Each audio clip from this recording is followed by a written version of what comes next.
Mike Mulligan and His Steam Shovel by Virginia Lee Burton.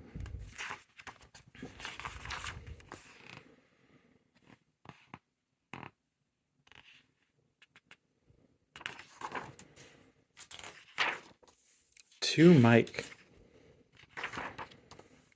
Mike Mulligan had a steam shovel, a beautiful red steam shovel.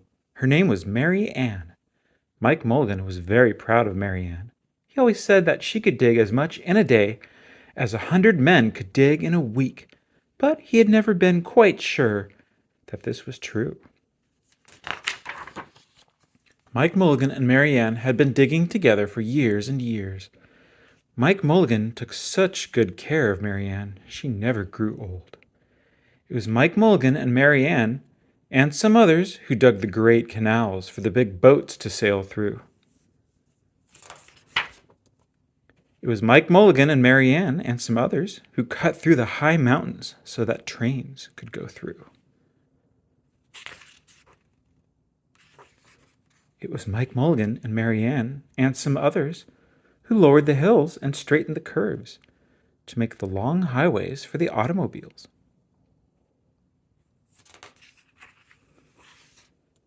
It was Mike Mulligan and Mary Ann and some others who smoothed out the ground and filled in the holes to make the landing fields for the airplanes.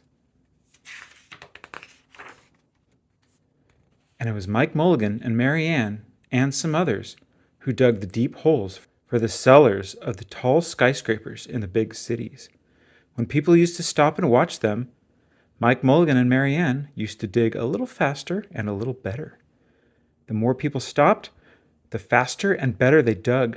Some days they would keep as many as 37 trucks busy taking away the dirt they had dug.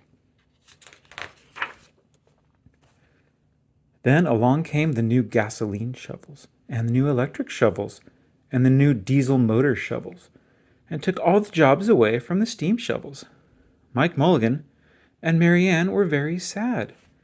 No steam shovels wanted. All the other steam shovels were being sold for junk or left out in old gravel pits to rust and fall apart. Mike loved Mary Ann. He couldn't do that to her. He had taken such good care of her that she could still dig as much in a day as 100 men could dig in a week. At least he thought she could, but he wasn't quite sure. Everywhere they went, the new gas shovels and the new electric shovels and the new diesel motor shovels had all the jobs. No one wanted Mike Mulligan and Mary Ann anymore. Then one day, Mike read in a newspaper that the town of Popperville was going to build a new town hall. "We're going to dig the cellar of that town hall," said Mike to Mary Ann, and off they started. They left the canals and the railroads and the highways and the airports and the big cities where no one wanted them any more and went away out in the country. They crawled along slowly up the hills and down the hills till they came to the little town of Popperville. When they got there, they found that the selectmen were just deciding who should dig the cellar for the new town hall. Mike Mulligan spoke to Henry B. Swap, one of the selectmen. "I heard," he said, "that you are going to build a new town hall. Mary Ann and I will dig the cellar for you in just one day." "What?" said Henry B. Swap. "Dig a cellar in a day? It would take 100 men at least a week to dig the cellar for our new town hall." "Sure," said Mike, "but Mary Ann can dig as much in a day as 100 men can dig in a week," though he had never been quite sure that this was true. Then he added, "If we can't do it, you won't have to pay." Henry B. Swap thought that this would be an easy way to get part of the cellar dug for nothing. So he smiled in a rather mean way and gave the job of digging the cellar of the new town hall to Mike Mulligan and Mary Ann.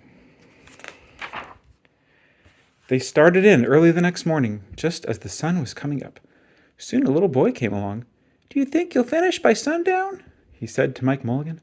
"Sure," said Mike, "if you stay and watch us. We always work faster and better when someone is watching us." So the little boys stayed to watch.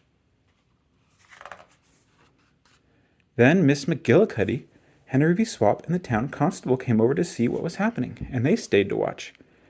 Mike Mulligan and Mary Ann dug a little faster and a little better. This gave the little boy a good idea. He ran off and told the postman with the morning mail the telegraph boy on his bicycle, the milkman with his cart and horse, the doctor on his way home, and the farmer and his family, coming into town for the day. And they all stopped and stayed to watch.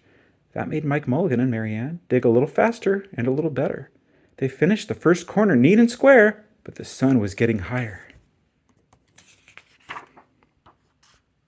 Clang, clang, clang, the fire department arrived. They had seen the smoke and thought there was a fire.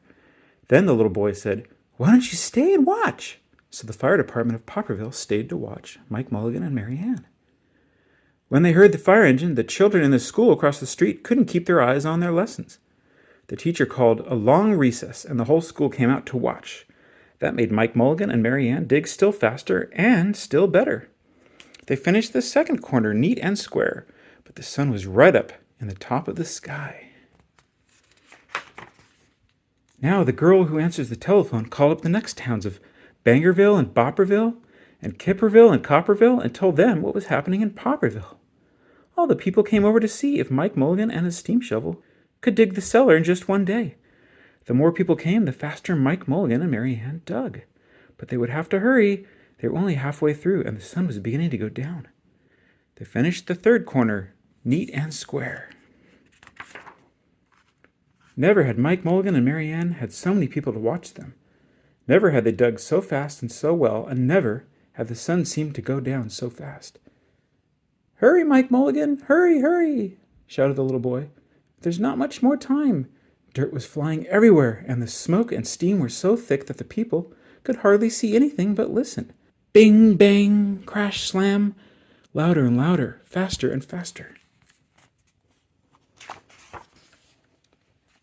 Then suddenly it was quiet. Slowly the dirt settled down. The smoke and steam cleared away. And there was the cellar all finished. 4 corners, neat and square. 4 walls straight down. And Mike Mulligan and Mary Ann at the bottom. And the sun was just going down behind the hill.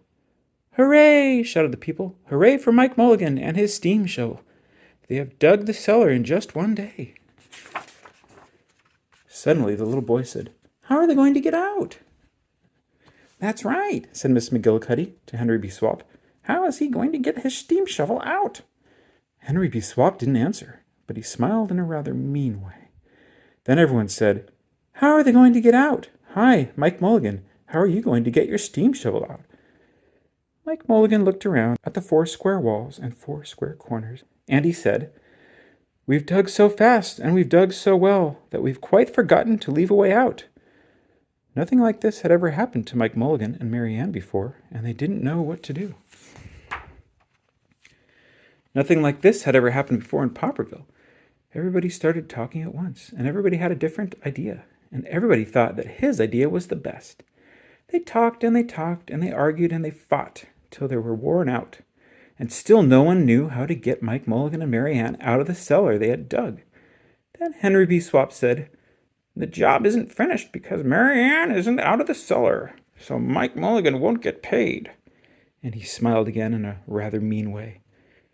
Now, the little boy, who had been keeping very quiet, had another good idea. He said, "Why couldn't we leave Mary Ann in the cellar and build the new town hall above her? Let her be the furnace for the new town hall. And let Mike Mulligan be the janitor. Then you wouldn't have to buy a new furnace, and we could pay Mike Mulligan for digging the cellar in just one day." "Why not?" said Henry B. Swap, and smiled in a way that was not quite so mean. "Why not?" said Miss McGillicuddy. "Why not?" said the town constable. "Why not?" said all the people. So they found a ladder and climbed down into the cellar to ask Mike Mulligan and Mary Ann. "Why not?" said Mike Mulligan. So it was decided, and everybody was happy. They built the new town hall right over Mike Mulligan and Mary Ann. It was finished before winter. Every day the little boy goes over to see Mike Mulligan and Mary Ann. And Miss McGillicuddy takes him nice hot apple pies. As for Henry B. Swap, he spends most of his time in the cellar of the new town hall listening to the stories that Mike Mulligan has to tell, and smiling in a way that isn't mean at all.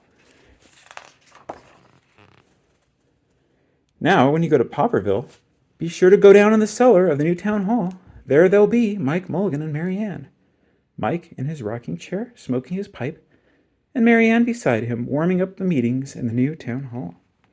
The end.